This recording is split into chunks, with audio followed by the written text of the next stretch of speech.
Hello, my name is Doug Osborne. I'm a year-round Sitka resident and a health advocate, and I'm here to talk about a vote that's coming up on Tuesday, October 5th.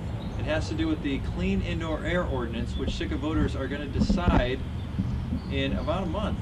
We've come a long way when you think about secondhand smoke. It wasn't that long ago when people used to be able to smoke in airplanes, in teachers' lounges, and hospitals, pretty much anywhere. But we have made a lot of progress, and now more and more people are protected, but we still haven't protected everyone.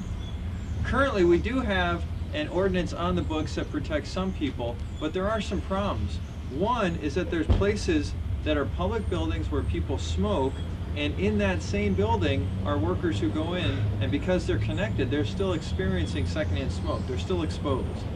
We still have young people that are being exposed in what amounts to a loophole where you have the first floor has people smoking and the kids are upstairs. We still have workers that every day as part of their job are being exposed to something that we know has no safe level of exposure. Secondhand smoke is that toxic. And third and lastly, we have an ordinance that has some unclear language. In 2004, there was a comprehensive policy that people voted on, and it lost by just 51 votes. One of the things with that policy was that there was a 25-foot reasonable distance. A lot of people thought that that was too much and would make a lot of downtown inaccessible. So it did lose by 51 votes. People went back to the drawing board. In 2005, there was a partial ban on smoking in restaurants and in other establishments, and so some people were protected.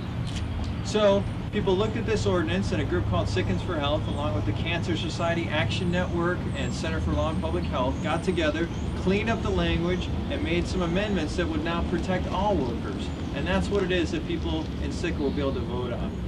It's called Proposition 2, and here's what it does.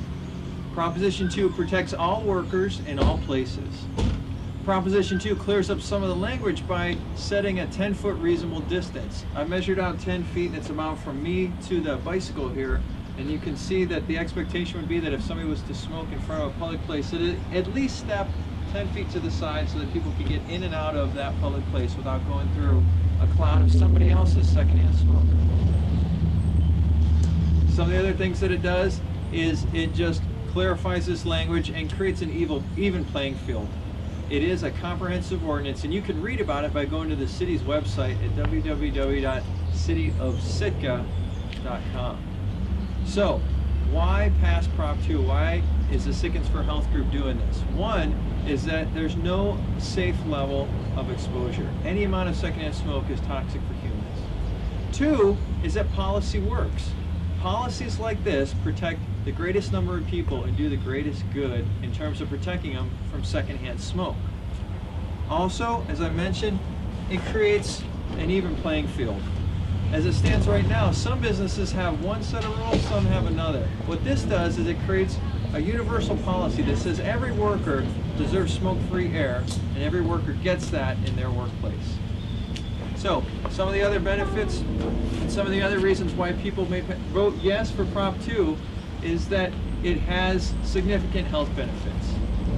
As I mentioned, there's no safe level of exposure, and we know from research in a community maybe somewhat similar to Sitka in Helena, Montana, that when they did an ordinance like this, there was a drop in heart attack rates. We know when ordinances like this pass that there's more people who quit. And statistically speaking, most of the adults who smoke want to quit. An ordinance like this creates a more supportive environment for them to do just that. We know also that workers are protected. A lot of times people see secondhand smoke as maybe just a nuisance. Maybe it just makes clothes smell bad or may give somebody a cough. But it's a serious, serious health problem. It can lead directly to things like cancer, heart disease, and emphysema. So, for all of these reasons, and for the fact that in this country about 50,000 people die from exposure to secondhand smoke, Sitkans are being asked to vote yes for a comprehensive clean indoor air policy. This is one that's very similar to the one that entire states have passed, and communities right here in Alaska like Haines, Juneau, and Anchorage. So, comprehensive clean indoor air ordinances like this are good for business and good for health. When I was 19, I worked as a busboy in a restaurant that had a smoking section and a non-smoking section, which is another way of saying the whole place was smoking. As part of my job, I punched a clock and I was exposed to something that was harmful to my health something that can lead to serious, serious health problems.